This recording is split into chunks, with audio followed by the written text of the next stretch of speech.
muy buenas noches, ¿cómo les va? Me da muchísimo gusto, ahí quedó, saludarlos. Buenos días o buenas tardes o buenas noches, según el horario en que estén viendo este video. Acá es tarde en la noche, por eso yo digo buenas noches hoy. No había tenido tiempo de grabar antes videos, pero no quería dejar de compartir una reflexión con ustedes esta semana. Más que esto es un tema que en realidad me venía rondando por la cabeza hacía un tiempo. Y bueno, en base a la gran cantidad de ex testigos de Jehová con los que he estado hablando en estos días, hoy quise compartir este tema con ustedes. Es acerca de una parábola muy conocida, que es la parábola del hijo pródigo, que los testigos de Jehová la usan mucho para describir a aquellos que se van, aquellos que abandonan la organización, aquellos que se van al mundo y caen en el pecado y están en rebeldía, y la utilizan mucho para que todo aquel que se va revea su postura y vuelva obviamente a la organización. Pero yo hoy quiero hacer hincapié en otro personaje de esta parábola que a lo mejor, por lo menos yo, no he escuchado que se hable mucho sobre este personaje. Se menciona mucho al hijo pródigo, a la desobediencia del hijo pródigo, a este hijo que se fue de la casa de su padre, que le pidió parte de su herencia a su padre y se fue al mundo y la gastó llevando una vida disoluta, como dice la Biblia de los Testigos de Jehová.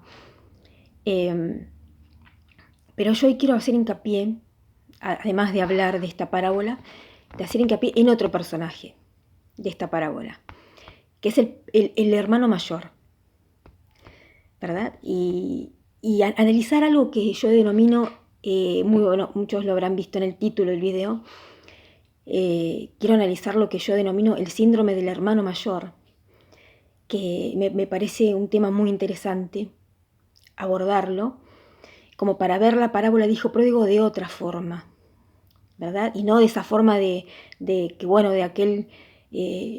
aquella persona que peca contra la organización y se va al mundo, ¿verdad? Y deja la casa de su padre, que en realidad para los testigos de Jehová es la organización. Yo voy a leer la parábola y después, voy a ir analizando esas partes que me interesa ir analizando junto con ustedes. La parábola del hijo pródigo dice: también dijo, un hombre tenía 2 hijos. El menor de ellos dijo a su padre: Padre, dame la parte de los bienes que me corresponde, y le repartió sus bienes. No muchos días después, juntándolo todo, el hijo menor se fue lejos a una provincia apartada, y ahí desperdició sus bienes viviendo perdidamente. Cuando todo lo hubo malgastado, vino una gran hambre en aquella provincia y comenzó a faltarle. Fue y se arrimó a uno de los ciudadanos de aquella tierra, el cual le envió a su hacienda para que apacentase cerdos, y deseaba llenar su vientre de las algarrobas que comían los cerdos, pero nadie le daba. Y volviendo sí dijo: ¿cuántos jornaleros en la casa de mi padre tienen abundancia de pan, y yo aquí padezco de hambre? Me levantaré e iré a mi padre, y le diré: Padre, he pecado contra el cielo y contra ti. Ya no soy digno de ser llamado tu hijo. Hazme como a uno de tus jornaleros. Y levantándose vino a su padre, y cuando aún estaba lejos, lo vio su padre, y fue movido a misericordia, y corrió, y se echó sobre el cuello, y le besó. Y el hijo le dijo: Padre, he pecado contra el cielo y contra ti, y ya no soy digno de ser llamado tu hijo. Pero el padre dijo a sus siervos: Sacad el mejor vestido, y vestidle, y poned un anillo en su mano, y calzado en sus pies, y traed el becerro gordo, y matadlo, y comamos y hagamos fiesta, porque este mi hijo muerto era, y ha revivido. Se había perdido, y es hallado. Y comenzaron a regocijarse. Y su hijo mayor estaba en el campo, y cuando vino, y llegó cerca de la casa, oyó la música y las danzas. Y llamando a uno de los criados le preguntó, ¿qué era eso? Y él le dijo, tu hermano ha venido y tu padre ha hecho matar el becerro gordo por haberle recibido bueno y sano. Entonces se enojó y no quería entrar. Salió por tanto su padre y le rogaba que entrase. Mas él, respondiendo, dijo al padre, he aquí, tantos años te sirvo, no habiéndote desobedecido jamás, y nunca me has dado ni un cabrito para gozarme con mis amigos. Pero cuando vino este tu hijo, que ha consumido tus bienes con rameras, has hecho matar para él el becerro gordo. Él entonces le dijo, hijo, tú siempre estás conmigo, y todas mis cosas son tuyas. Mas era necesario hacer fiesta y regocijarnos, porque este tu hermano era muerto, y ha revivido. Se había perdido, y fue hallado. De por sí es preciosa esta parábola. Es un relato maravilloso. A mí me encanta, me parece conmovedor ver la misericordia de Dios, el amor de Dios sobre sus hijos. Pero hay algo que a mí me llama mucho la atención. Y yo quiero hacer hincapié en eso. Porque los testigos de Jehová lo usan mucho para describir aquel que se va. ¿Verdad? Aquel que se va y que después tiene que... Y que no solo se va y se pierde en el mundo, sino que también lo utilizan para enseñar que aquel que se va tiene que recapacitar y volver a la casa de su padre, o sea, volver a la organización. Ahora, he sabido que los testigos de Jehová tienen sus propias reglas, que a veces no son del todo bíblicas. Tienen reglas hechas por hombres, que no están avaladas por la Biblia, ni mucho menos por el propio Jesús. ¿Por qué digo esto? Porque muchas veces los testigos de Jehová, cuando vuelven a la organización, aquellos que están expulsados, o incluso los que fueron disciplinados, muchas veces tienen que esperar mucho tiempo para volver a ser restablecidos no solo a la organización, sino a recuperar sus privilegios, o tener mínimamente un privilegio adentro de la organización. Muchas veces tienen que esperar hasta 5 años. No en todos los casos, pero en algunos casos sí. Y yo quiero hacer hincapié en esto. En este personaje, que sería el hermano mayor. Sabemos que el hijo pródigo se fue, gastó toda la fortuna que le había dado su padre, su parte de la herencia, se fue, la malgastó, perfecto. Después entró en razón, recapacitó y dijo, no, pero ¿qué estoy haciendo acá? Pasando hambre, necesidades, cuando en la casa de mi padre sus asalariados, sus empleados tienen abundancia de pan. Voy a volver a la casa de mi padre, aunque no me siento digno, pero voy a volver.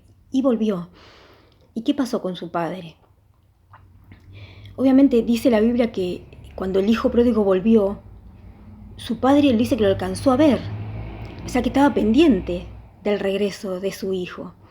Y cuando su hijo volvió, él quiso decirle, padre, pecado contra... O sea, el hijo pródigo, este hijo menor, incluso ya había ensayado en su mente qué le iba a decir a su padre, pero ni tuvo tiempo de decírselo. Porque cuando apenas el hijo le dijo, padre, pecado contra el cielo y contra ti, no merezco ser llamado tu hijo. El padre ni siquiera lo escuchó, no, llamó a sus siervos, vengan acá, maten al becerro gordo, tráiganle el mejor vestido y vístanlo, pónganle un anillo en el dedo. Y gocémonos y hagamos fiesta porque mi hijo que estaba perdido ha sido hallado. Y está bueno que analicemos esto. Dice que él vistió a su hijo y le puso un anillo en el dedo. En esa época, en la antigüedad, el anillo era utilizado como un objeto de poder, de autoridad. Era muy común que los reyes, que las personas de autoridad sellaran las cartas o los estatutos que hacían, sellándolo con su anillo. El anillo en esa época era un símbolo de autoridad y también de dignidad, como por ejemplo en el caso de Job, cuando fue restablecido después de haber perdido a sus hijos, después de haber estado enfermo. Dice la Biblia de que los amigos de Job fueron a verlo y le llevaron cada uno una moneda, una pieza de oro y un anillo. ¿Qué simbolizaba el anillo? Simbolizaba el recuperar su dignidad, recuperar la aceptación, ser restituido no solo en su autoridad, sino también en su dignidad, en su dignidad personal. Es muy interesante esto porque dice que el padre le puso un anillo en su dedo. ¿Qué significa eso? Dos cosas. Significa que este hijo perdido, este hijo pródigo, recuperó su autoridad como hijo. Porque no nos olvidemos que los hijos tienen autoridad y tienen derechos como hijos. Los hijos no son llamados para ser esclavos, ni para ser jornaleros, ni para ser uno de los siervos, como el hijo pródigo creía que tenía que ser visto, como uno de sus asalariados porque había pecado. No, el padre lo reconoció como su hijo y le devolvió su autoridad de hijo, y le devolvió la dignidad personal, poniéndole ese anillo en su dedo. Este hijo no solo recuperó su puesto de hijo, sino su dignidad y su aceptación como hijo. El padre estaba aceptando a su hijo enteramente. Para el padre no había pasado nada, para el padre ni siquiera le pidió explicación de lo que había hecho. Qué diferente de la organización que te pide explicaciones, incluso haciéndote preguntas incómodas, preguntas íntimas que nadie tiene que hacerte. El padre acá, el hijo pródigo, no le preguntó nada, no le pidió explicación, no le pidió explicación de qué había hecho con la plata, en qué lo había gastado, con quién había estado, en dónde, y que con qué cara se presentaba, después se había malgastado toda la plata. El padre lo recibió como si nada hubiera pasado, y no esperó que pasaran 5 meses, 5 años, antes de ser restituido en sus privilegios y en su autoridad como hijo, sino que automáticamente el padre le devolvió su autoridad de hijo, sus derechos como hijo y su dignidad y aceptación como hijo. Ahora, vamos a pasar al personaje que a mí me interesa en esta historia, que es del que quiero hablar, y del que saqué esto del síndrome del hermano mayor, ¿no? El hermano mayor volvía de trabajar del campo y escucha que estaban haciendo una fiesta en honor al hijo menor. Entonces le preguntó a uno de los empleados, ¿qué era eso? Y el empleado le dijo, tu hermano menor, que estaba perdido, fue hallado bien, y ahora están haciendo una fiesta en su honor. Y entonces dice que se enojó. O sea, no solo no quería ver a su hermano, porque se había enojado, sino que incluso recriminó a su propio padre. Él le dijo, he aquí tantos años te sirvo, no habiéndote desobedecido jamás, y nunca me has dado un cabrito para gozarme con mis amigos, dice, ¿verdad? Él le recrimina al padre la decisión que había tenido con su hijo y utiliza la primera señal del síndrome del hijo mayor, utiliza su propia justicia para resaltar los pecados que había cometido su hermano. Utiliza su justicia, ¿no? Yo jamás te desobedecí, jamás pequé contra ti. Tantos años que te sirvo sin haberte desobedecido jamás. Los que tienen el síndrome del hermano mayor utilizan mucho estas palabras, nunca, jamás, siempre. O sea, estas cosas extremistas, estos de ver las cosas de una manera extrema y no teniendo la flexibilidad, la misericordia que está mostrando el Padre. No solo utiliza su propia justicia para resaltar los pecados de su hermano y la indignidad de este hermano, sino que le echa en cara que no lo recompensó justamente por su justicia. Y le recrimina al padre su propia justicia, todos los años que le ha servido fielmente, sin haberse equivocado nunca. Porque claro, el hermano mayor no se equivocó nunca. Todo lo hizo bien. Y lo hizo tan bien, o cree que lo hizo tan bien, que le permite ver las fallas de su hermano menor. Y no solo cree que no ha sido recompensado eh, justamente por todas sus buenas obras, por todas sus obras de justicia, sino que cree que el hermano menor no ha sido castigado lo suficiente. Y le recrimina, le dice, ahora viene tu hijo. Claro, dice el versículo 29, el siguiente dice, pero cuando vino tu hijo, o sea, ya no era su hermano. Él no lo consideraba su hermano. Ya para él no merecía ser su hermano porque había pecado. Se había ido al mundo. Ya no lo reconocía como su hermano, como hijo de su padre también. O sea, como hijo de su padre sí, tal vez sí porque le dice tu hijo, pero no lo reconocía como un hijo legítimo, como un hijo que también tenía derecho y tenía autoridad, de la misma forma que el hermano mayor tenía también. A mí me llama mucho la atención, porque dice, pero cuando vino tu hijo, que ha consumido tus bienes con rameras. Yo me fijé en los versículos anteriores, si bien obviamente Jesús dijo que allí desperdició sus bienes viviendo perdidamente, sí, obviamente la palabra de la frase vivir perdidamente o vida disoluta, como dice la Biblia de los Testigos de Jehová, se presta a muchas interpretaciones, puede significar muchas cosas, pero fíjese lo que dice el hermano mayor, dice que ha consumido tus bienes con rameras. O sea, en ningún momento Jesús dice específicamente estuvo con rameras, apostó el dinero al juego, hizo negocios ilícitos, no dio detalles. Pero sin embargo, este hermano mayor,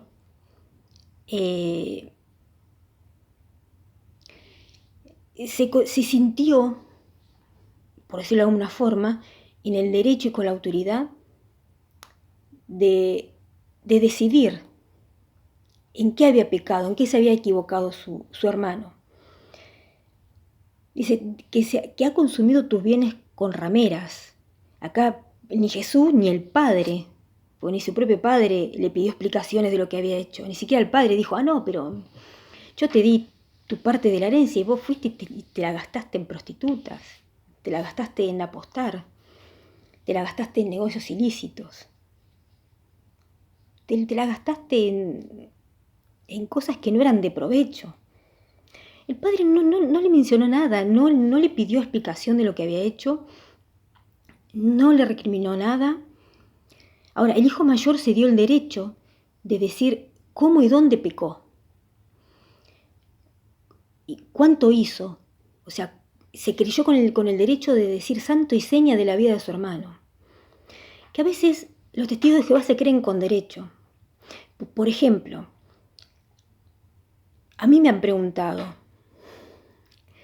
testigos de Jehová que dejan sus mensajes muy educadamente porque tienen un respeto para poner comentarios tremendo, tienen una educación pasmosa. Y me dice, ¿por qué pecado te expulsaron o te fuiste? ¿Por qué obra de la carne te expulsaron o te fuiste? Porque claro, para ellos vos tenés que pecar para irte a la organización. No podés irte porque haces uso de tu libre albedrío, de tu voluntad, de tu criterio propio. No podés decir que te fuiste porque no te cierra las enseñanzas de la organización. No podés decir, no, a mí no me parece bien lo que no, porque es palabra santa. Y entonces los que están adentro se creen con derecho de hablar o de juzgar y de decir por qué o cuáles pecados te fuiste. Y reclamártelos y recalcártelos. Y tratarte como una persona indigna que ya no tiene derecho, ni siquiera tener privilegios. O sea, aquel que vuelve a la organización tiene que ganarse incluso el derecho a comentar en un estudio de libro, en un estudio de la atalaya, porque ni eso puede hacer cuando recién vuelve, ni cuando está expulsado, ni cuando está disciplinado, y cuando pasó el tiempo y fue restablecido no puede tener privilegios y tiene que esperar hasta que demuestre lo arrepentido que está, con obras de arrepentimiento. Y el padre en ningún momento le pidió que hiciera, no le dijo al hijo, bueno, hijo, volviste a casa, pero ahora quiero que durante 6 meses salgas a trabajar todos los días con tu hermano mayor que no me ha desobedecido jamás y me demuestres lo arrepentido que estás. Y entonces, cuando haya pasado 6 meses, 1 año, y vos me demuestres lo arrepentido que estás y que sabés administrar mis bienes y los bienes que te corresponden, yo te voy a restablecer. Y vas a volver a tener tu ropa de hijo, y vas a volver a tener un anillo en el dedo, y vas a volver a gozar de los privilegios de ser un hijo. No, es más, el hijo pródigo se sintió indigno de ser llamado hijo. Y le dijo, padre, yo estoy dispuesto a ser uno de tus empleados. Teneme como empleado, pagame un sueldo de empleado, no hay problema. Yo quiero estar acá. Y sin embargo el padre en ningún momento le pidió explicaciones de nada. Ni siquiera lo dejó hablar. ¿No? Le dijo a sus empleados, vayan y maten al becerro gordo, traigan un vestido, pónganle un anillo, ya, vamos. O sea, apenas el hijo volvió, siguió siendo su hijo. No tuvo que hacer obras de arrepentimiento. ¿Saben por qué? Porque cuando el padre ve venir a su hijo, lo ve venir después de haber, obviamente por el aspecto que habrá tenido el hijo, después de haber cuidado cerdos, después de haber pasado hambre, su ropa desgastada, flaco, porque a lo mejor no debía haber comido, su cara triste, avergonzado, humillado. Su padre lo vio y eso para él fue suficiente. Fue suficiente. Vio su arrepentimiento, vio su corazón, como Dios lo ve. Pero parece que los testigos de Jehová no pueden ver más allá de sus narices porque no pueden ver las cosas como Dios las ve. Porque no ven como Dios ve. Que Dios ve el corazón. Y las obras de arrepentimiento, si realmente tuvieran la visión, la verdadera visión espiritual, la verían. Porque solo el hecho de que una persona se presente después de haber estado expulsada, se presente ahí y esté ahí sin que nadie le hable, sin que nadie le salude, que dicho sea de paso es una situación bastante humillante, ir a una reunión y parecer invisible. Creo que es bastante obra de arrepentimiento soportar todo eso. Pero para ellos no es suficiente. Quieren más. Pero el padre no le recriminó nada al hijo. No le exigió nada. El hijo pródigo volvió y fue readmitido como hijo, como lo que realmente era. Era un hijo de su padre. Tenía dignidad, tenía derechos, tenía autoridad como hijos. Y Dios no tiene hijos esclavos. Dios tiene hijos legítimos. Y entonces este hermano mayor le recrimina al padre que haya recibido de nuevo al hijo sin recriminarle nada. Y dice consumiendo tus bienes. Dice, ha consumido tus bienes con rameras. O sea, como que el hijo no tenía derecho a nada. No eran bienes del hijo, eran bienes de su padre, pero como él no era considerado un hijo legítimo, no tenía derecho a nada. Has hecho matar para él el becerro gordo. O sea, ¿cuál era el reproche del hijo mayor sobre su padre? Le dio lo mejor a su hijo. ¿Por qué? Porque en la antigüedad, cuando una persona recibía visitas o quería hacer una buena ofrenda a Dios, lo primero lo que más se sacrificaba o más se elegía para hacer sacrificio era un becerro gordo, que era la cría de la vaca de 2 años para abajo. Era considerado lo mejor. Y entonces este hijo mayor, y esa es otra de los síntomas del síndrome de hijo mayor, él consideraba que su hermano no merecía recibir lo mejor, merecía recibir castigo. Otra cualidad, otra característica del síndrome del hermano mayor, que consideran que aquel que peca o aquel que comete un error, aquel que se va, merece castigo. O sea, es muy, muy común al ser humano el hacer a Dios a su imagen y semejanza, en lugar de hacer uno como ser humano, crecer en el amor y la misericordia para parecernos más a Dios. No, lo bajamos a Dios a una condición humana y lo llenamos de sentimientos humanos como son el deseo de venganza, el deseo de castigo, el deseo de hacerle recordar al otro que pecó y que no es digno, que no merece lo mejor, y que encima que no merece lo mejor no fue suficientemente castigado. Porque si no, ¿por qué habría que poner 5 años o meses o años, no importa el tiempo, en la mira a una persona para ver si se arrepintió lo suficiente? Y yo lo veo mucho esto en los ex testigos de Jehová con los que hablo, porque muchos, no solo cuando se van, sino mientras estuvieron ahí adentro, vivieron con esa sensación de que no importa lo que hicieran, no importa todo lo que dieran, no importa el esfuerzo, no importa nada, nada era suficiente.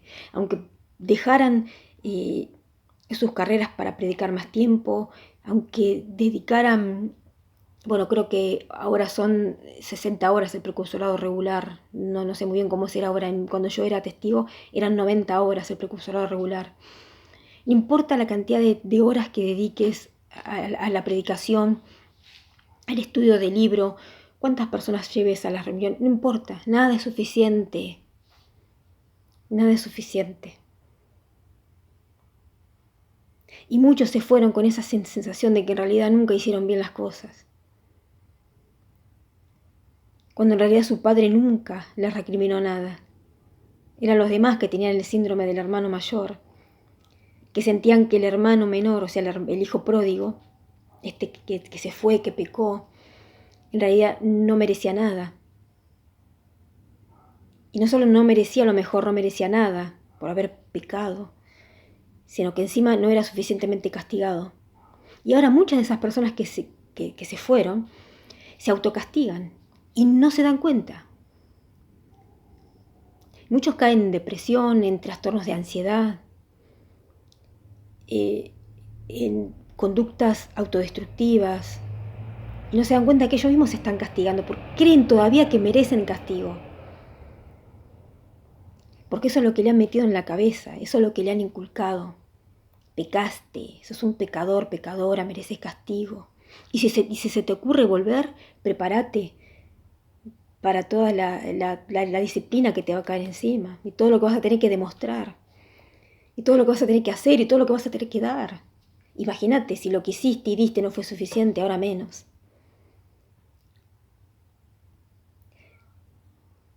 Y después, los testigos de Jehová dicen que aquellos que se van son unos apóstatas. Y tal vez nunca se pusieron a pensar que los que se fueron eran porque ya no soportaban más tanta manipulación, tanto maltrato psicológico de estos hermanos mayores que no desobedecieron jamás y jamás hicieron las cosas mal. Y nunca se equivocaron. Pero ellos se creen con derecho a decir en qué pecamos, qué obra de la carne cometimos, cómo merecemos ser castigados, cuánto tiempo tenemos que dejar pasar antes de ser restablecidos, de qué forma vamos a ser destruidos, porque nunca vamos a ser suficientemente castigados. Y muchos ex testigos que han salido aún siguen siendo castigados por ellos mismos, dentro de su mente. Y es una pena, porque para la organización estas personas tienen que estar meses o años mostrando su arrepentimiento, para ser considerados de nuevo, para ser considerados dignos de privilegios, y para recuperar sus privilegios de hijo. Cuando el padre al hijo pródigo se los otorgó por el solo hecho de ser su hijo, porque este hijo pródigo nunca dejó de ser hijo de su padre. Dios ve el corazón y conoce las intenciones del ser humano. En cambio, el ser humano, sobre todo estos seres humanos que tienen el síndrome de hijo mayor, no suelen pensar con altura, no suelen pensar con la altura espiritual con la que piensa Dios, y juzgan duramente al otro, haciendo pagar al otro con creces sus faltas. Es más, no solamente le hacen pagar con creces, sino que nunca es suficiente el castigo que estos reciben. Y siempre están demandando y exigiendo que sigas demostrando una y otra vez lo arrepentido que estás o arrepentida que estás. Cuando en realidad Dios nunca te rechazó y jamás dejaste de ser un hijo legítimo de Dios. Un hijo que tiene autoridad como Dios y como hijo. Y tiene derechos como hijo. Y no solo tiene derechos como hijo, tiene dignidad como hijo. En cambio, el ser humano lo primero que pisotea a aquel que peca es su dignidad. Es muy típico del ser humano eso, creerse tan justo, que se cree con la capacidad, con la autoridad moral de juzgar duramente al otro. Y de utilizar su propia justicia, entre comillas, sus buenas obras, todo lo bueno que hizo. Busca engrandecerse para empequeñecer al otro, lo cual es nefasto.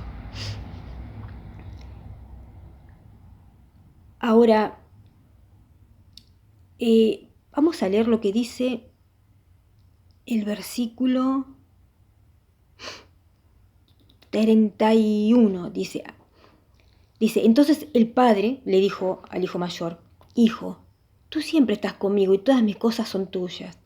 Mas era necesario hacer fiesta y regocijarnos, porque tu hermano era muerto y ha revivido, se había perdido y es hallado.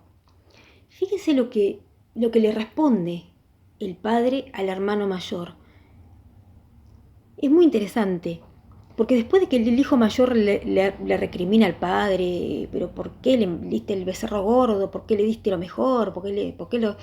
Es porque tu hijo se fue con rameras. O sea, después que él ya había decidido cómo, cuándo, con quién pecó el hermano. Y que no merecía lo mejor. El padre le dice: Hijo, vos siempre estuviste conmigo. Yo sé, y todas mis cosas son tuyas, pero tu hermano estaba perdido. Y fue hallado. Estaba muerto y volvió a vivir. O sea, después que el padre había sentido esa angustia de no saber qué había sido de su hijo, lo recuperó con bien. Y él estaba contento. O sea, el padre le recuerda al hijo mayor su amor, su afecto, su reconocimiento. Pero no le dio la razón. O sea, el padre dice: Sí, hijo, vos estuviste conmigo, yo sé que vos estuviste conmigo y todas mis cosas son tuyas, pero mira, tu hermano estuvo perdido y ahora lo he recuperado y por eso estoy haciendo fiesta. En ningún momento dijo: Hijo, tenés razón, tu hermano pecó, gastó mi dinero y todos mis bienes con las prostitutas. Sí, es verdad lo que decís. Sí, hijo, es verdad. Es verdad lo que vos decís. Es verdad que está bien, que tenés razón en enojarte, tenés razón en cuestionar que a lo mejor tu hermano no se merece todo esto. Pero yo en misericordia se lo estoy dando. No. El padre le reafirma su amor al hijo mayor, pero no le da la razón en lo que el hijo mayor dice. O sea, no acepta las acusaciones del hermano mayor sobre su hijo menor. O sea, hijo, yo te quiero mucho, pero no estoy de acuerdo con vos. Hijo, yo conozco tus obras de bien, pero no estoy de acuerdo con vos. No estoy de acuerdo que tu hijo merezca, que tu hermano menor merezca ser castigado tan duramente como vos decís. Yo te quiero mucho y veo tus buenas obras. Yo sé que vos te levantás bien temprano y vas conmigo a trabajar al campo y trabajás para mí. Pero no estoy de acuerdo con vos. Y ni siquiera le dio la razón a la afirmación del hijo: tantos años te sirvo, no habiéndote desobedecido jamás. El padre tampoco le dio la razón en esto.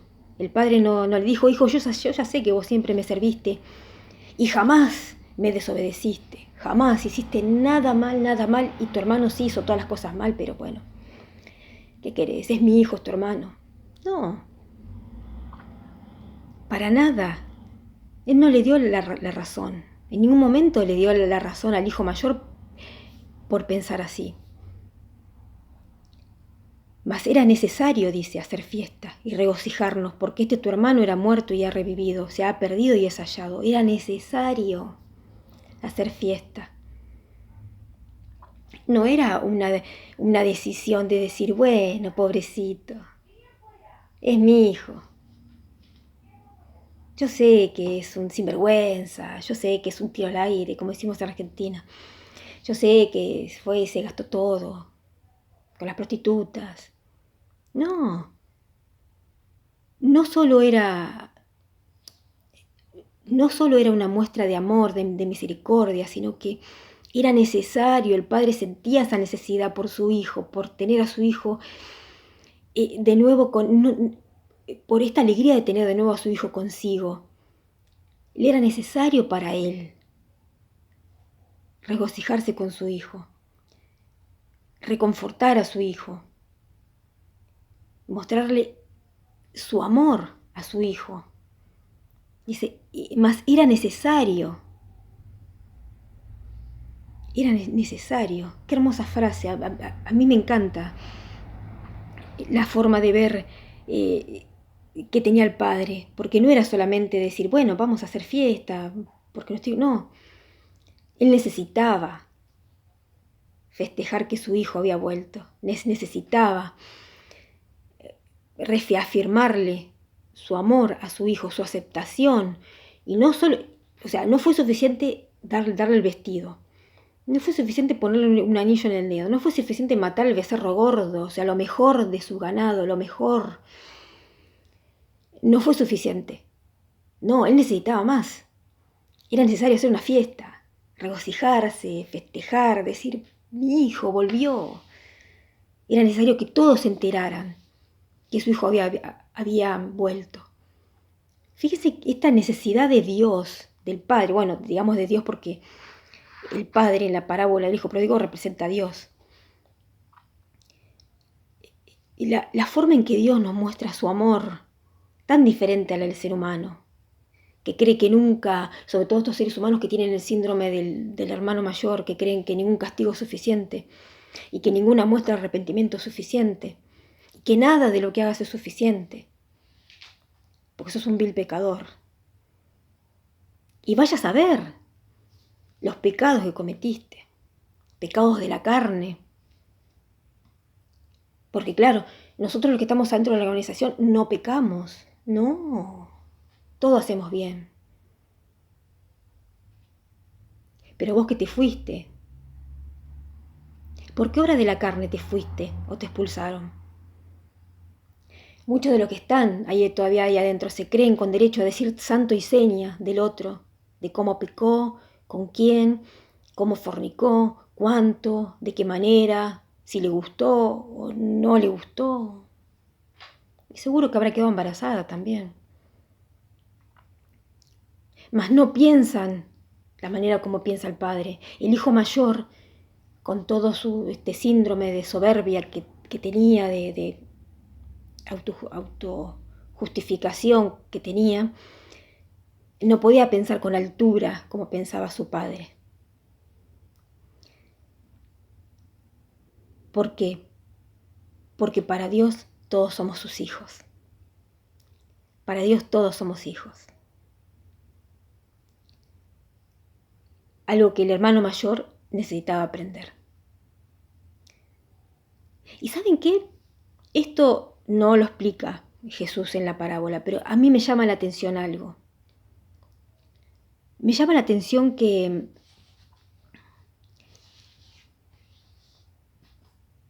la diferencia, una diferencia particular entre el hijo mayor y el hijo menor. Pero acá dice que el padre mató el becerro gordo para festejar cuando el hijo menor volvió, cuando el hijo pródigo volvió a su casa para festejar. Mataron al becerro gordo. Sin embargo, cuando el hijo mayor le recrimina al padre, él le dice, en el versículo 29, dice, y nunca me has dado ni un cabrito para gozarme con mis amigos. ¿Por qué Jesús habrá usado a un becerro para referirse, para ilustrar lo que recibió el hermano menor, el pecador? ¿Y por qué usó un cabrito para describir lo que deseaba o merecía recibir el hermano mayor? ¿Por qué usó un cabrito para el hermano mayor y un becerro gordo para el hermano menor? Obviamente no explica eso Jesús acá, pero a mí me da que pensar. Porque muchas veces esos que han pecado y que aún hoy en día se maltratan a sí mismos, se autocastigan por todo lo que pecaron y no se pueden perdonar lo que hicieron y se consideran indignos ya de tener el favor de Dios o de tan solo sentirse bien consigo mismo, después de haber sido juzgado tan duramente por una organización que podrán decir lo que quieran, pero que somete a sus integrantes a una presión muy grande.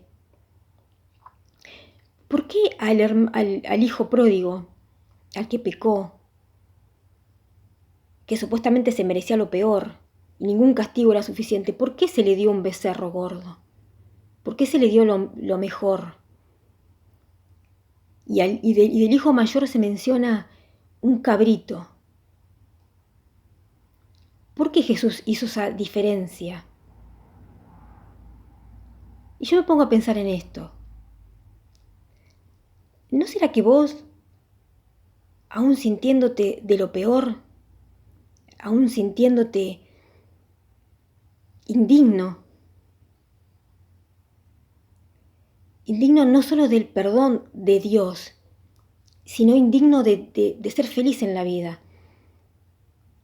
Porque te metieron en la cabeza ese chip de que si dejabas la organización no ibas a ser feliz. Es más, y cada vez que te pasa algo malo, tenés como una especie de profecía autocumplida. Me pasa esto porque dejé la organización, dejé a Jehová. ¿No será que vos realmente te mereces lo mejor? ¿Realmente te mereces mucho más de lo que vos pensás? ¿Te mereces ser feliz y te mereces estar en paz? Y que Dios no te cerró las puertas. No importa que te hayan cerrado la puerta en una secta. Tal vez te hicieron un favor al echarte. Hay un dicho que dice, muchas veces lloré sin darme cuenta que la vida me estaba haciendo un favor. Todas esas veces que lloraste, porque te sentiste rechazado o rechazada por haberte ido, por haberte sentido indigna. ¿No pensás que eso fue lo mejor? ¿No pensaste que a lo mejor eso podía haber sido lo mejor que te pudo haber pasado? Que realmente te mereces lo mejor. Y que estos hermanos mayores, hermanitos mayores, con el síndrome del hermano mayor, que en realidad se creen, se autojustifican, se creen con la suficiente justicia de decir que nunca desobedecieron jamás y que nunca jamás pecaron. Tal vez no creen que merecen más de lo que en realidad merecen. Pero Jesús dice que le asigna o le atribuye al hermano mayor un cabrito. El cabrito, si bien es un animal comestible, por supuesto, no era de la calidad de un becerro gordo. Y otra cosa, el cabrito es un animal orgulloso, es un animal malhumorado, es un animal que no responde bien a la voz de su pastor. No es como las ovejas o como los becerros incluso, que son animales de ganado más dóciles, que escuchan y obedecen la voz de su Señor. El cabrito no, el cabrito es orgulloso. El cabrito es difícil de domar porque no es manso. Las cabras no son mansas. ¿No vieron el dicho que dice, ay, pero es más loca que una cabra? Porque los cabritos, las cabras, son animales rebeldes, son animales malhumorados, son animales orgullosos, altivos, que se paran en la cima de la montaña y tienen esa actitud altiva. Y me da que pensar, porque cómo Jesús le atribuye el cabrito al hermano mayor. ¿No será por ese síndrome que tiene de hermano mayor de soberbia, de orgullo, de mal humor, que todo le parece mal, que incluso le parece mal la forma en que es tratado aquel que pecó? No sé, es una reflexión mía, es una opinión mía, pero me da que pensar eso, de por qué Jesús le atribuyó el becerro engordado para el hermano menor y el cabrito para el hermano mayor. Es una alegoría interesante, al menos interesante. Cada cual la pensará como quiera hacerlo, pero a mí me parece una alegoría muy interesante. Y cada vez que te sientas culpable o te quieran hacer sentir culpable, acuérdate que Dios, el cabrito engordado, el becerrito engordado, el becerrito engordado, lo tiene reservado